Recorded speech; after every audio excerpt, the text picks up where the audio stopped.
Hello everybody, my name is Daulton Nelson and today I'd like to talk about a game I just beat, that game being Wattam for the PS4. Wattam is a third-person experimental game developed by Funomena and published by Annapurna Interactive. Earlier in 2019, I reviewed Katamari Damacy, a fun, stylish game with interesting ball rolling and collecting gameplay.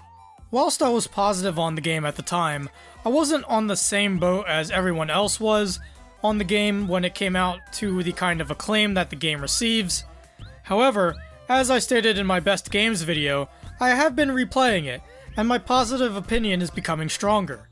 As a result of that, I've been paying more attention to Katamari's creator, Keita Takahashi, a man who, since his work on Damacy's sequel, We Love Katamari, has since moved on from working strictly for Namco, and has instead stayed as an outcast of the industry, doing freelance work and independent game creation. His games normally feature interesting gameplay elements that other designers wouldn't think of, or try under the thumb of Control, which makes Takahashi's perspective on the medium very valuable in my opinion. Which brings us to Wattam, which is the result of a collaboration between Takahashi and the newly formed independent studio, Funomena, to bring us a pretty interesting game about making friends. This game looked interesting to me as soon as I saw trailers of it, so I picked the game up as soon as it came out. Right away, as soon as I started playing Wattam, I couldn't get over just how adorable and heartwarming this game looks.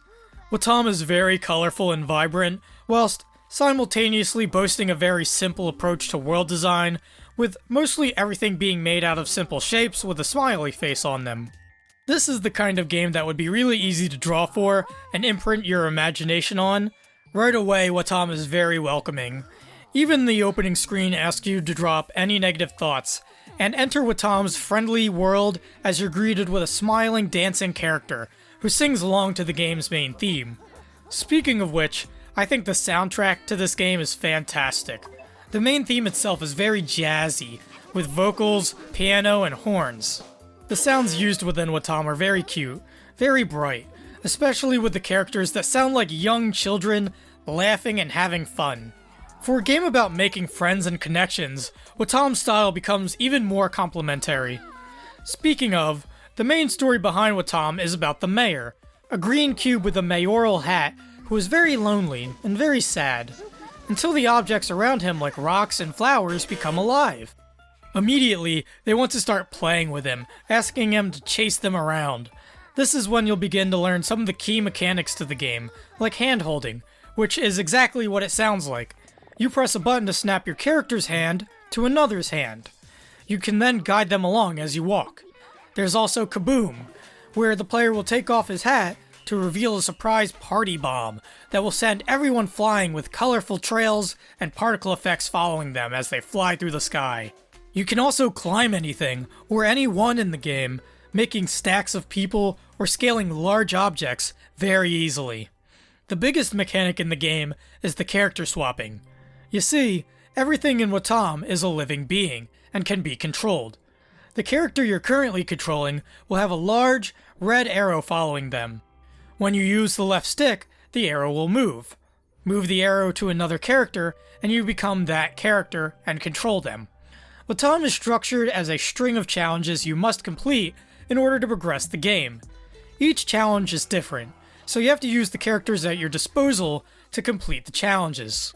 Some characters have their own unique functions. Remember the mayor's surprise party bomb?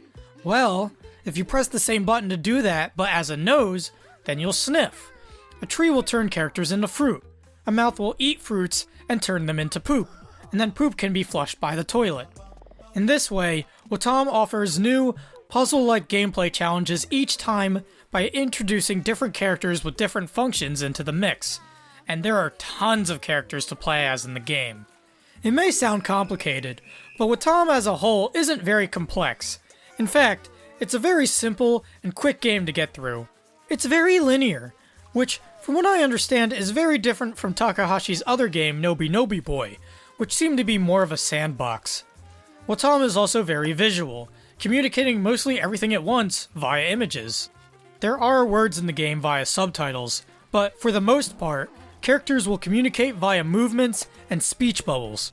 These speech bubbles specifically I find the most interesting, as a decision was made to have characters speak different languages depending on where you find them. This, as well as Wattam's story as a whole, reads to me as the game making a deliberate message about connecting with people despite their diversities or troubled histories. When I think about that, and this game's target audience of young children and curious adults, the content of Wattam becomes magical. What isn't so magical is Wattam's stability. When the game begins, it runs very well, but as Wattam continues to introduce more and more characters, the game starts to break apart a little. Low frame rates, characters floating in midair, freezing and buzzing whenever I try to select a specific character from an in-game menu. These are all probably symptoms of the game trying to load in so much at once.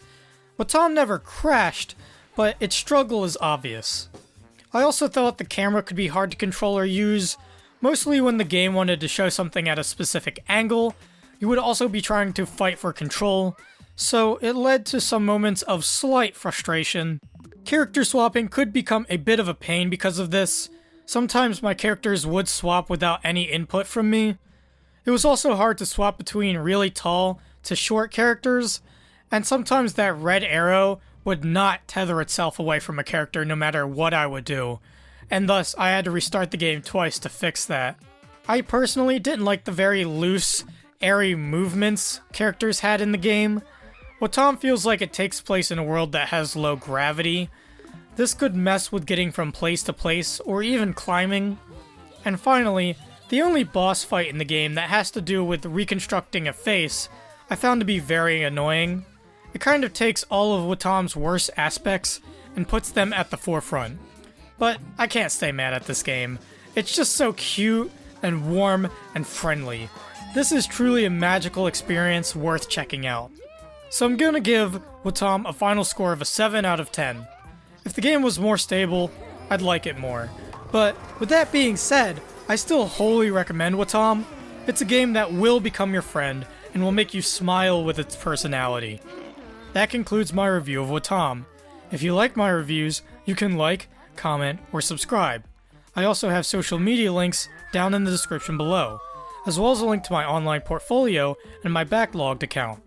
And with that out of the way, please make sure to have a nice day.